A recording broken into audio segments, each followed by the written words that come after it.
माता रामो मत्पिता रामचन्द्रः स्वामी रामो मत्सखा रामचन्द्रः सर्वस्व मे रामचन्द्रो दयालुर् नान्यं जाने नैव जाने न जाने नान्यं जाने नैव जाने न जाने।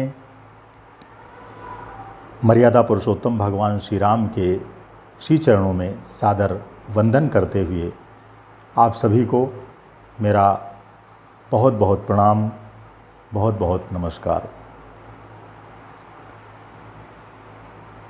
आज संपूर्ण भारत देश गदगद है, समस्त जनमानस भाव विभोर है, हर्ष और उल्लास से पूरित है। क्यों? उसके आराध्य भगवान श्री राम का मंदिर बनने जा रहा है। आखिर 500 वर्षों की प्रतीक्षा की घड़ियां कुछ कम नहीं होती। 500 वर्षों का इंतज़ार कुछ मायने रखता है। आप सभी को बहुत बहुत हमारी ओर से हार्दिक बधाई और शुभकामनाएं।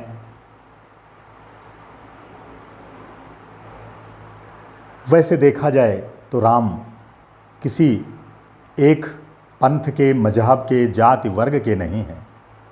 राम सबके हैं, जन जन के हैं। राम किसी एक देश के भी नहीं हैं, वो सारी दुनिया के हैं, वो संपूर्ण मानवता के हैं। राम केवल आध्यात्मिक संचेतना के प्रतीक नहीं हैं, राम सामाजिक और सांस्कृतिक संचेतना के प्रतीक हैं। राम राजनीतिक संचेतना के प्रतीक हैं। राम पारिवारिक रिश्तों के प्रतीक हैं।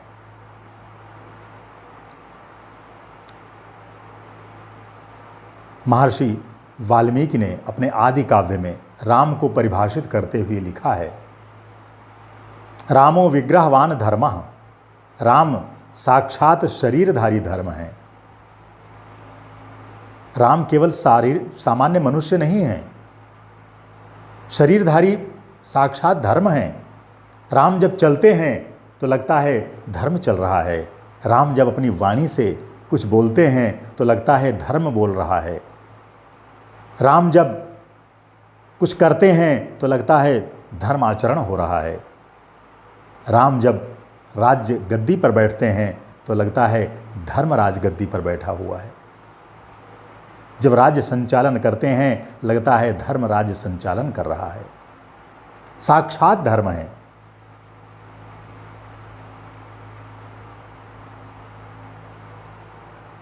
आचार्य हजारी प्रसाद द्विवेदी ने एक निबंध में जो राम से संबंधित है लिखते हुए शुरू में ही कहा है कि प्रसिद्ध भाषाविद, पाश्चात्य भाषाविद डॉक्टर ग्रियर्सन ने तुलसी को सबसे बड़ा लोकनायक बताया है। सबसे सच्चे, सबसे बड़े दुनिया के लोकनायक के रूप में उभरे हैं। क्यों? आखिर क्यों?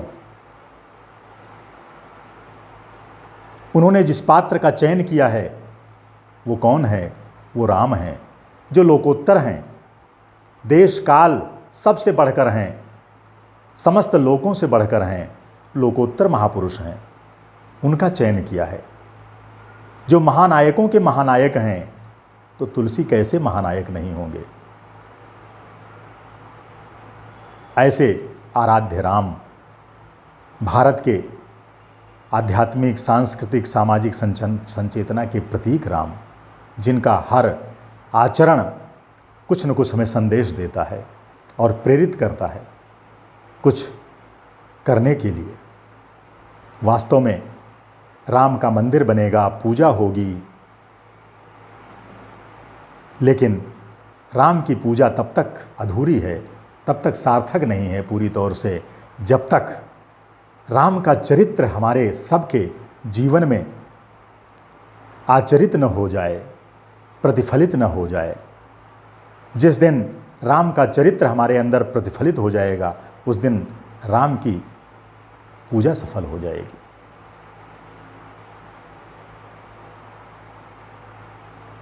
राष्ट्रपिता महात्मा गांधी ने राम को कितनी गहराई से अध्ययन किया था, कितना पहचाना था। उनकी हार्दिक इच्छा थी कि भारत देश हमारा आज़ाद होगा और यहाँ राम राज्य होगा, क्योंकि उन्होंने राम राज्य पढ़ रखा था, उसकी अनुभूति कर रखी थी। लेकिन शायद अभी उनकी वो संकल्पना अधूरी है। हम आशा करते हैं कि हमारे देश में राम राज्य भी स्थापित हो।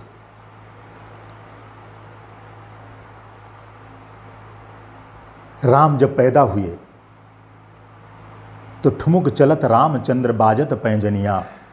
वो ठुमुक ठुमुक चलते हुए, छन छन की आवाज़ करते हुए उन्होंने केवल अयोध्या के उस राजमहल को आनंदित नहीं किया, केवल माता पिता को आनंदित नहीं किया, समस्त अवधवासियों को आनंदित किया।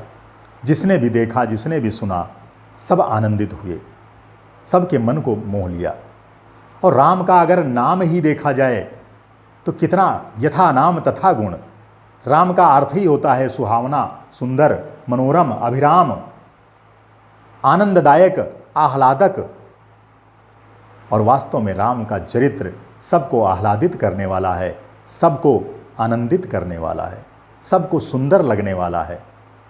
तुलसी ने बड़ी सुंदर चौपाई लिखी, बैरियु राम बड़ाई करहीं, बोलन मिलन विनय मन हरहीं। दुश्मन भी राम की बड़ाई करते हैं। एक तो राम का कोई दुश्मन हो नहीं सकता। अगर कोई मानता है तो ये उसकी कमजोरी हो सकती है।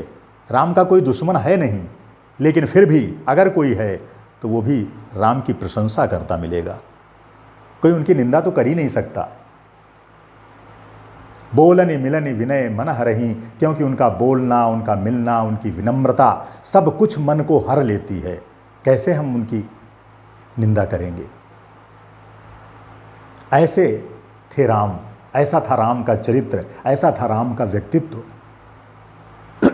थोड़ा बड़े होते हैं, गुरुकुल जाते हैं, गुरु वशिष्ठ के आश्रम में। गुरुगृह गए पढ़न रघुराई, अल्पकाल विद्या सब पाई। ये पूरी चौपाई भी नहीं है, आधी चौपाई है, 2 चरण हैं। लेकिन ये 2 चरण आज की संपूर्ण शिक्षा व्यवस्था के लिए आदर्श वाक्य हैं। हम चाहें तो कितनी शिक्षा इससे ले सकते हैं।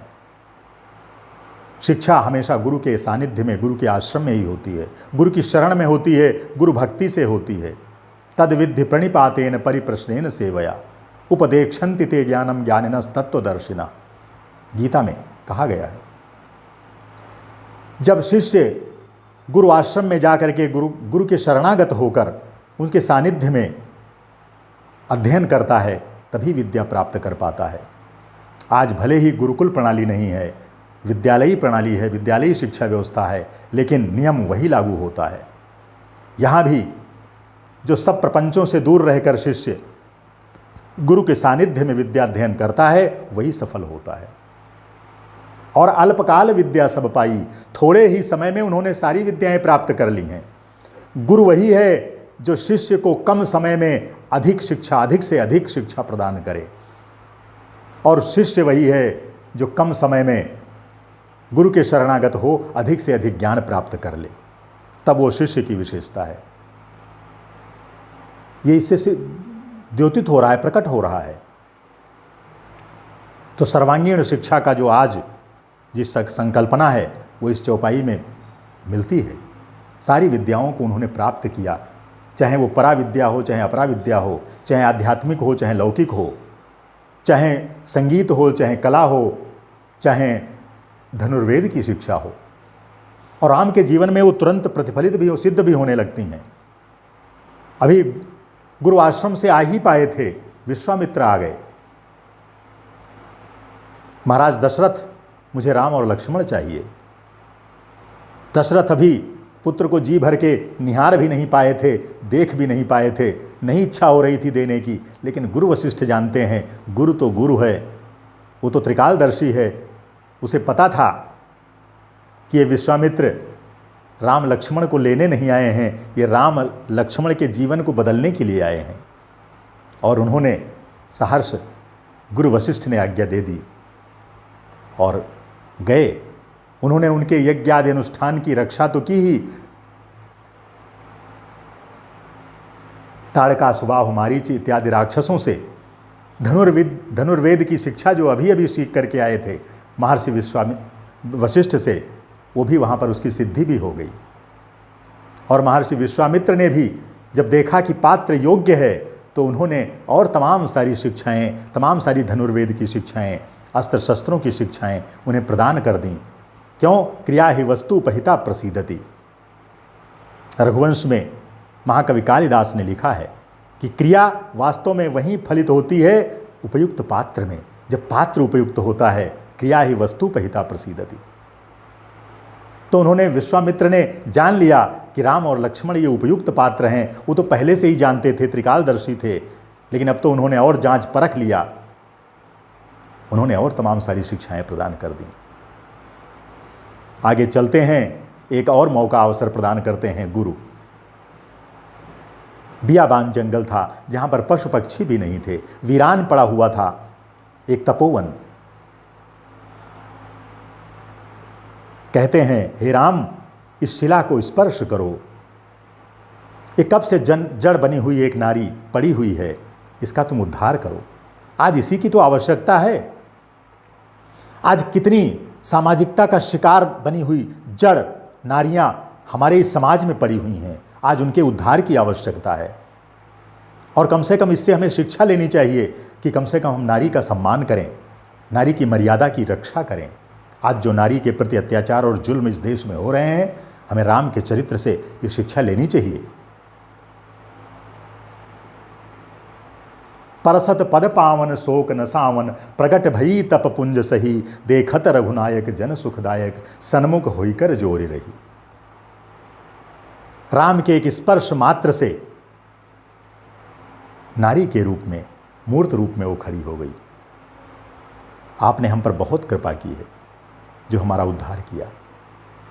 तो वास्तव में आज बहुत सारी नारियां जड़ बनी हुई हैं अहिल्या की भांति, उनका उद्धार करना है। आगे चलते हैं, जनकपुर पहुंचते हैं धनुष यज्ञ का आमंत्रण पत्र पाकर, जहां ठहरते हैं। गुरु भक्ति का उदाहरण इससे बड़ा और कहां मिलेगा राम लक्ष्मण के चरित्र से।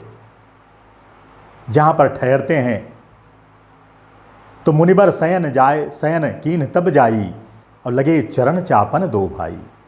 मुनिबर शयन कीन तब, जैसे ही मुनि विश्वामित्र शयन कक्ष में गए, वैसे ही जा करके उनके चरण दबाने लगे दोनों भाई।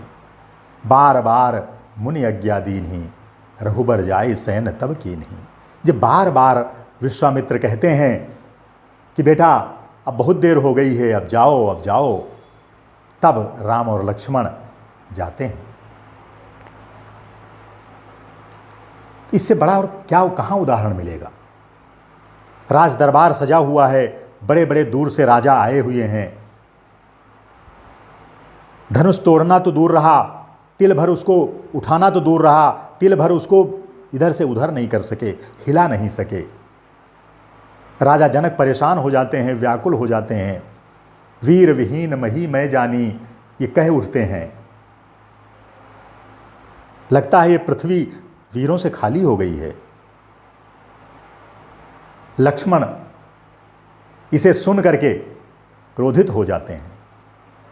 कहते हैं जहां रघुवंशियों में से कोई बैठा हो वहां पर ये वाक्य शोभा नहीं देते, लेकिन नहीं, राम मर्यादा पुरुषोत्तम है। वैसे ही उसी भाव से, सहज भाव से बैठे हैं जैसे पहले बैठे थे। जनक के इन दीन वचनों का कोई प्रभाव उन पर नहीं पड़ा, वैसे ही बैठे हैं, कोई उतावलापन नहीं। जब बिल्कुल ही समझ जाते हैं गुरु विश्वामित्र भी कि अब बारी आई है राम की, तो आज्ञा देते हैं कि राम उठो, राम उठो, राम उठो और धनुष भंग करो। मेटहु तात जनक परितापा, उठो राम भंजहु भव चापा, मेटहु तात जनक परितापा। राम उठो और धनुष भंग करो, तात जनक का संताप दूर करो। बहुत व्याकुल हैं, बहुत परेशान हैं, अधीर हो रहे हैं। और मुनि की आज्ञा पा करके, गुरु की आज्ञा पा करके धनुष भंग करते हैं। कोई अभिमान नहीं। भले ही परशुराम आकर के कितना बिगड़ते हैं, कितने अपशब्द भी कहते हैं, लेकिन लक्ष्मण क्रोधित हो जाते हैं, लेकिन नहीं, राम नहीं।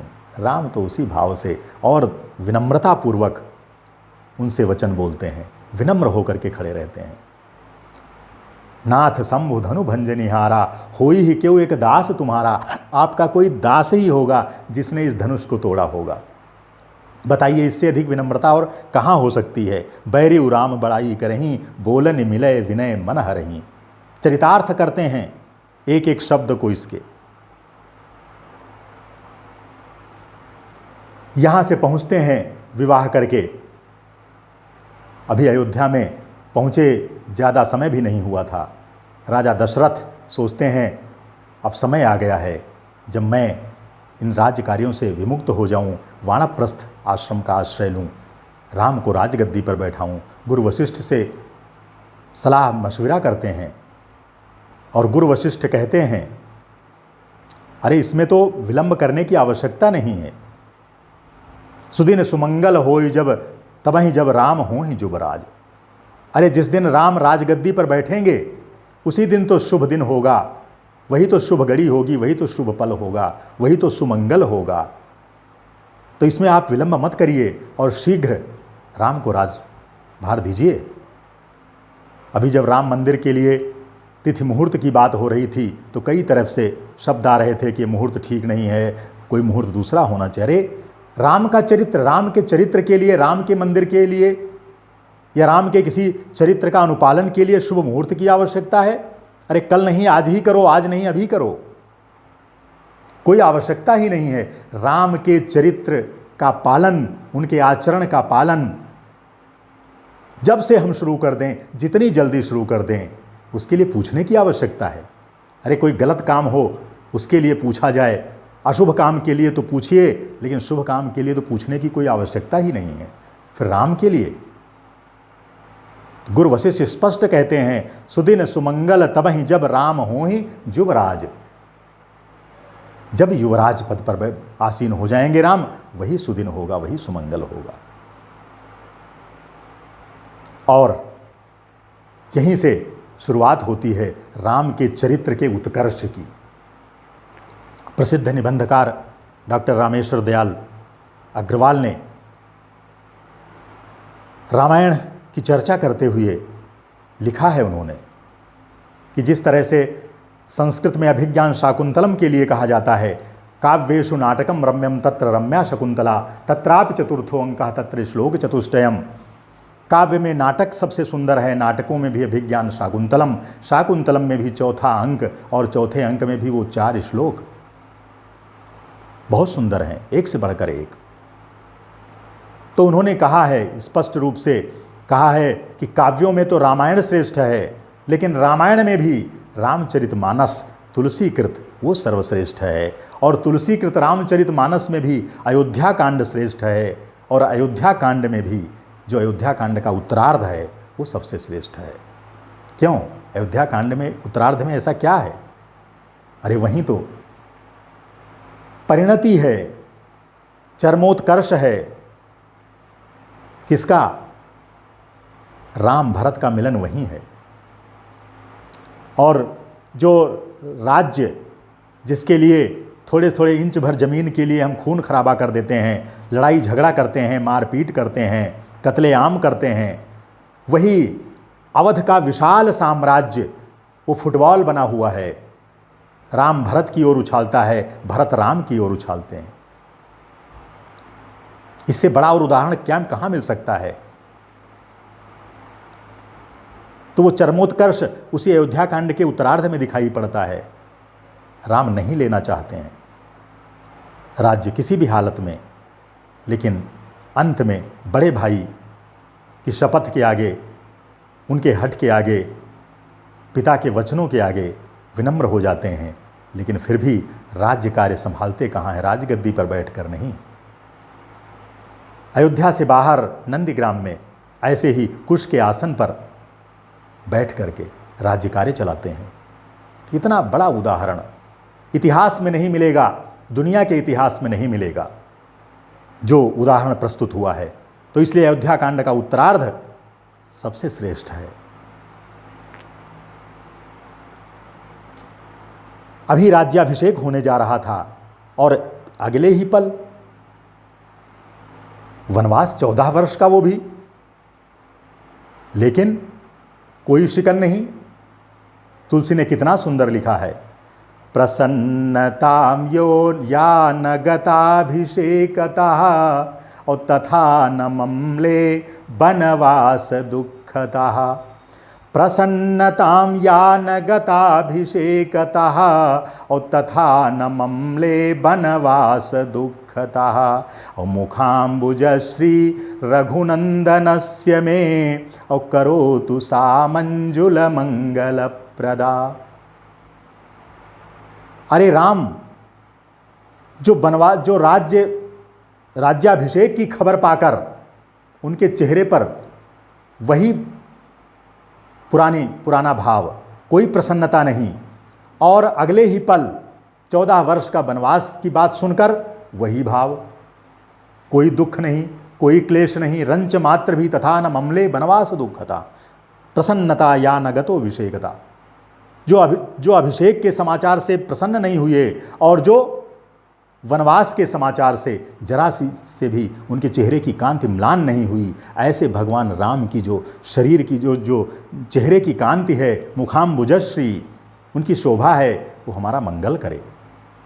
तो राम का तो पूरा चरित्र ही मंगल करने वाला है, एक एक उनका कृत्य मंगल करने वाला है। इससे बड़ा उदाहरण क्या होगा। माता कैकेयी को संदेह होता है, क्योंकि वो तो कहती है कि 14 वर्ष के लिए कल ही राम चले जाएं, कहीं ऐसा कोई बीच में न व्यवधान आ जाए कि राम का वनवास रुक जाए, क्योंकि राजा दशरथ की स्थिति बहुत खराब है। उसको डर है कहीं राम ऐसा न हो न जाए। लेकिन राम क्या कहते हैं, अरे सुनु जननी सोई सुत बड़ भागी और जो पितु मातु बचन अनुरागी। अरे माँ, वो पुत्र कितना भाग्यशाली है, कितना बड़ भागी है जो अपने माता पिता की आज्ञा का पालन करता है।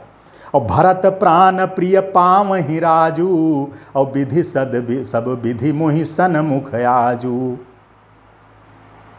और जौन जाऊं बन ऐसे उकाजा और प्रथम गनीय मोहि मूढ़ समाजा। अरे माँ, भरत प्राण प्रिय पावहि राजा, अगर हमारे प्राणों से भी प्रिय जो भरत हैं वो अगर राज्य पाते हैं तो इससे बड़ी खुशी और क्या हो सकती है। ऐसा लगता है जैसे विधि सब विधि मोहि सन्मुख है आजू। आज विधाता ही मेरे सन्मुख हो गया है, आज विधाता सर्वाधिक मेरे अनुकूल है कि जो आपसे ऐसा करवा रहा है। भरत को राज्य और हमें 14 वर्ष का वनवास, इससे शुभ और क्या हो सकता है। और जो पितु मातु कहेउ बन जाना और तो काननु सत अवध समाना। अरे अगर माता पिता ने वन जाने के लिए मुझे आदेश दे दिया है तो वो वन मेरे लिए तो सैकड़ों अयोध्याओं के राज्य के बराबर होगा। यहाँ रह करके तो मैं एक अवध का राजा बनूंगा और वहाँ जा करके तो मेरे सामने सैकड़ों अयोध्याओं का राज्य होगा। मैं तो पूरे महाद्वीप का राजा बन करके वहाँ रहूँगा। और शायद यही कैकेयी पहचानती थी।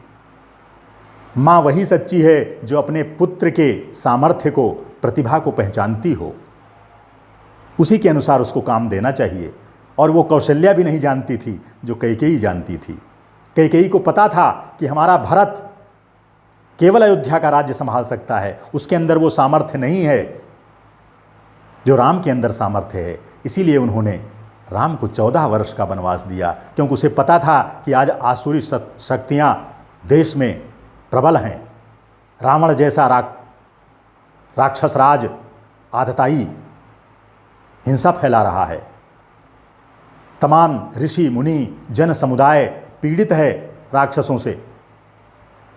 उनका उद्धार तो राम ही कर सकता है, मेरा भरत नहीं कर सकता। उसको अपने पुत्र की शक्ति का पहचान थी।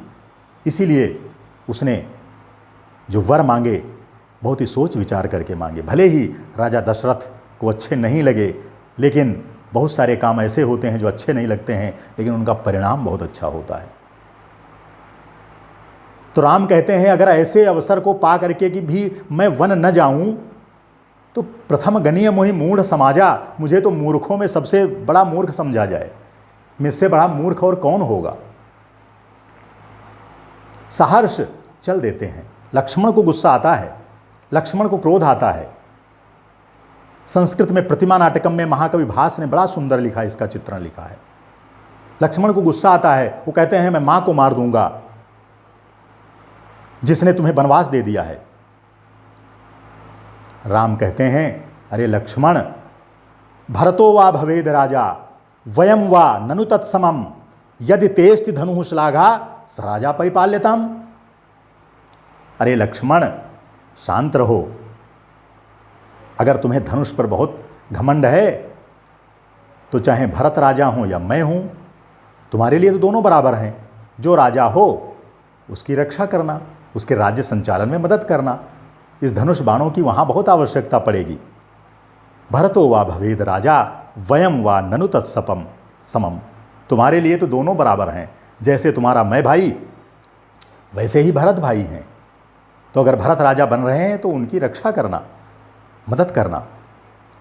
कितना सुंदर भाव, कितना सुंदर उदाहरण उन्होंने दिया।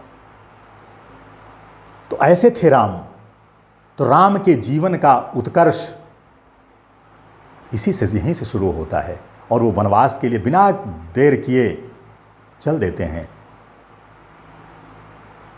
लोग कहते हैं, शंका कर देते हैं कि राम के अंदर ऊंच नीच का भाव था। देखिए राम के अंदर कैसा समदर्शिता का भाव है, समानता का भाव है। उनके अंदर ऊंच नीच का कोई भेद है ही नहीं। जब चलते हैं तो सबसे पहले श्रृंगवेरपुर पहुंचते हैं। वहाँ निषाद राज मिलता है और निषाद एक निम्न जाति का था, लेकिन निषाद को भी उन्होंने क्या किया, सहज स्नेह विबस रघुराई पूछी कुशल निकट बैठाई।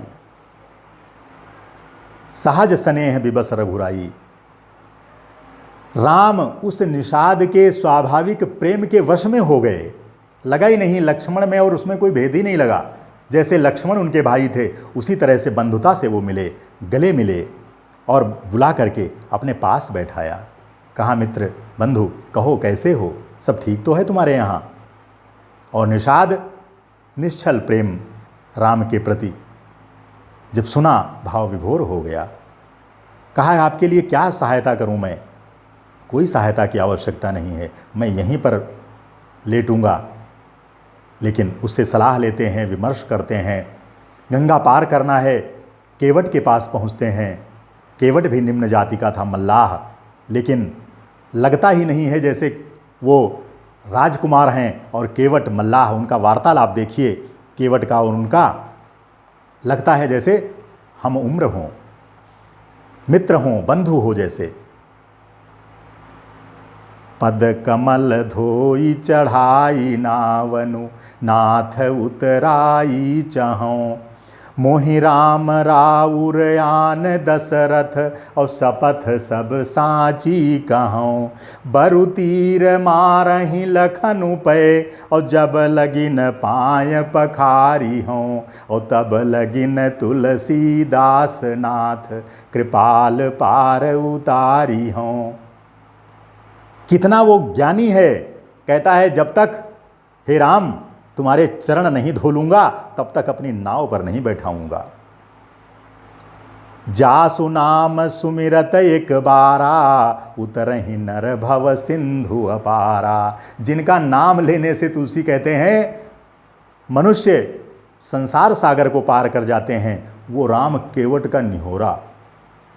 सो राम ही सोई कृपालु केवट ही निहोरा। वही कृपालु, वही कृपा के सागर राम केवट से निहोरा करते हैं, उसकी मिन्नतें करते हैं और उससे हार मान जाते हैं। कहते हैं ठीक है अगर तुम्हारा यही प्रण है तो फिर हमारे पैर धो सकते हो। और धोता है और तब बैठाता है। क्या भाव है, कितना प्रेम है दोनों में, बताइए इससे अच्छा और क्या उदाहरण होगा। रंच मात्र भी ऊंच नीच का भेद है ही नहीं। जरा सा भी मैं राजकुमार हूँ, राजा दशरथ का पुत्र हूँ, कहीं रंच मात्र भी, लेश मात्र भी भाव नहीं आता है। और लक्ष्मण का त्याग देखिए, भाई भाई का त्याग देखिए। एक और भरत का, एक और लक्ष्मण का देखो, अपनी पत्नी को, अपनी माँ को छोड़ करके अनुगमन कर रहे हैं, साथ में कष्ट सह रहे हैं, कंकड़ पत्थरों में निवास कर रहे हैं। कितना त्याग लक्ष्मण का है। और वही लक्ष्मण जब युद्ध काल में, युद्ध के समय जब मेघनाद के द्वारा शक्ति लगती है, मूर्छित हो जाते हैं, तो राम लक्ष्मण को लेकर के कितना विलाप करते हैं, कितना दुखी होते हैं। वो कहते हैं, हे लक्ष्मण, अगर तुम्हारी मूर्छा दूर नहीं हुई, तुम उठे नहीं, तो मैं क्या मुंह दिखाऊंगा अयोध्या में? मैं अयोध्या जाऊंगा ही नहीं। क्या मुंह दिखाऊंगा तुम्हारी माँ को? क्या मुंह दिखाऊंगा तुम्हारी पत्नी को? कितने विश्वास से उन्होंने भेजा था हमारे पास। वो कहते हैं, सुत बित नारी भवन परिवारा, हो ही जाहि एक बार ही बारा। सुत बित नारी भवन परिवारा, हो ही जाहि जग बार ही बारा। अवस विचारी जग अस विचारी जिय जागहु ताता, और मिलई न जगत सहोदर भ्राता। सुत बित नारी भवन, पुत्र, धन, भवन, परिवार, महल, ये सब कुछ फिर दोबारा मिल जाता है। सुत बित नारी, स्त्री फिर मिल जाएगी। महल नष्ट हो जाए फिर मिल जाएगा, धन नष्ट हो जाए फिर मिल जाएगा। हो ही जाहि जग बारहि बारा। ये तो होते रहते हैं, आते रहते हैं, जाते रहते हैं, कोई इनकी चिंता नहीं है। लेकिन अस विचारी जिय जागहु ताता, मिलई न जगत सहोदर भ्राता। लेकिन इस संसार में एक ही दुर्लभ वस्तु है, वो है सहोदर भ्राता। सगा भाई अपना, वो एक बार मिलता है, दोबारा नहीं मिलता है। ये भाव ला करके, हे लक्ष्मण, उठ जाओ, नहीं तो मैं अयोध्या में क्या मुंह लेकर जाऊंगा? मैं नहीं जाऊंगा अयोध्या, मैं भी प्राण त्याग दूंगा। कितना सुंदर, क्या भ्रातृ प्रेम का क्या उदाहरण है। काश अगर यही हम अपना लें राम के चरित्र से, तो आज भाई भाइयों में झगड़ा न हो, भाई भाइयों में जो युद्ध हो रहे हैं वो न हो, तनिक तनिक जमीन के लिए, थोड़े थोड़े हिस्सा और बंटवारे के लिए। यही तो पालन करना है, यही तो राम के चरित्र से हमें लेना है, यही तो राम की सबसे बड़ी पूजा है। आज जो हमारे देश में तमाम तरह के भेदभाव, जाति पंथ को लेकर, मजहब को लेकर फैले हुए हैं, अगर उनको हमें दूर करना है तो हमें राम के चरित्र का, राम के आदर्श का अनुपालन करना चाहिए। जैसा हमने शुरू में बताया, वाल्मीकि ने राम को परिभाषित करते हुए क्या कहा? रामो विग्रहवान धर्मा। धर्म को कहीं और देखने की जरूरत ही नहीं है। आज धर्म सबसे विवादित शब्द बन गया है। धर्म के नाम पर तमाम ढोंग आडंबर होते, लेकिन धर्म असली क्या है वो हम जानते ही नहीं हैं। असली धर्म क्या है? अरे जो राम ने अनुपालन किया है, यही भ्रातृ प्रेम, यही नारी उद्धार, नारी सम्मान, जाति पाति का भेद मिटाना, समदर्शिता, समानता, समरसता का व्यवहार, मधुर वाणी, सुंदर आचरण, सत्य का आचरण, यही तो राम ने अनुपालन किया है, यही धर्म है। और गांधी ने सबसे ज़्यादा, मैं फिर कहता हूँ, कि राम को समझा था, इसीलिए उन्होंने सत्य अहिंसा को अपनाया। उनके अंदर सत्य, अहिंसा, दया, करुणा, ममता सब कुछ था गांधी जी के अंदर। और वो चाहते थे कि इसीलिए राम राज्य हो भारत में, ताकि इन्हीं धर्म, इन्हीं गुणों की आवश्यकता है इस देश को, इस समाज को, इस दुनिया को, और इन्हीं गुणों का प्रसार हो। जब राम राज्य होगा, राम के चरित्र का अनुपालन करेंगे लोग, तो आज कई लोग राम को कल्पना का बता देते हैं, वो इतिहास पुरुष मानते ही नहीं हैं। अरे तुम राम को कुछ भी मानो, नहीं इतिहास पुरुष मानते हो कोई बात नहीं है, कल्पना का पुरुष मानो, लेकिन अगर अच्छी चीज़ जहाँ भी मिले, वो कल्पना में भी मिले, तो उसको भी ग्रहण करनी चाहिए, क्योंकि उसी में हमारी अच्छाई छिपी हुई है। आज तो दुनिया में इतनी अशांति फैली हुई है, इतना सब कुछ हिंसा, क्या क्या नहीं फैला हुआ है।